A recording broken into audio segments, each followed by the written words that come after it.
வணக்கம் நண்பர்களே. கதாடி இப்போ தான் டீ சாப்பிட்டு உட்காந்துருக்கேன்.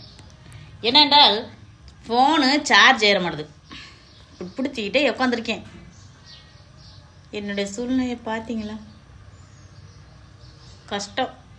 சார்ஜில் ஃபோனில் சார்ஜ் ஏற மாட்டுது. Charger repair. ஆமாம் நண்பர்களே, இப்படி பிடித்த மணிக்கு உட்காந்துருக்கேன். சார்ஜ் ஏறமுண்டு. இந்த பாருங்க, 10% ஏறி இருக்குது. சரி, நம்ம ஃப்ரெண்டுக்கு ஒரு ரீல்ஸை போடலாம்னு போட்டுக்கிட்டு இருக்கேன். நீங்களாம் என்ன பண்ணிக்கிட்டு இருக்கீங்க? தமிழ்நாட்டில் புயல் வந்து அழைச்சிட்ருக்கு. கஷ்டம், ரொம்பவும் கஷ்டம். இங்கே தான் அன்றைக்கி புயல் மழை வந்த நாளைக்கு முந்த நாள் ஒரு பையன் செத்துட்டேன். இடி விழுந்து செத்துட்டாப்புல. அந்த புயல் இங்கே வரைக்கும் தாக்குச்சு. ஸோ இப்படியெல்லாம் பாதிப்பு வருது இந்த மழை வந்து கண்ட்ரோலாக பெஞ்சால் நல்லது. இல்லை என்றால் கஷ்டம். எத்தனையோ பேர் அந்த மழையில் தட்டழைச்சிக்கிட்டு சாப்பிட முடியாப்புல, சாப்பாடுக்கு வழி இல்லாமல் வெளியில் போக முடியாப்புல.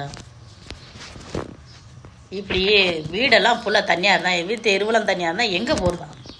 எங்கேயும் போக முடியாது. அப்படித்தான் நண்பர்களே, கஷ்டம்.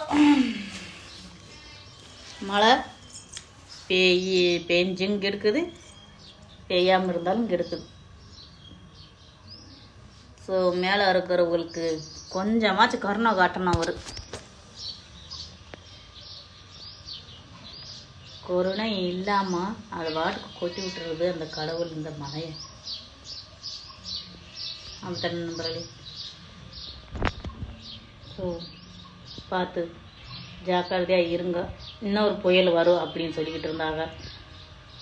நியூஸ்லாம் நான் கேட்டுக்கிட்டு இருக்கேன். இங்கே உட்காந்து பார்த்து ஜாக்கிரதை சுதாரணமாக இருங்க.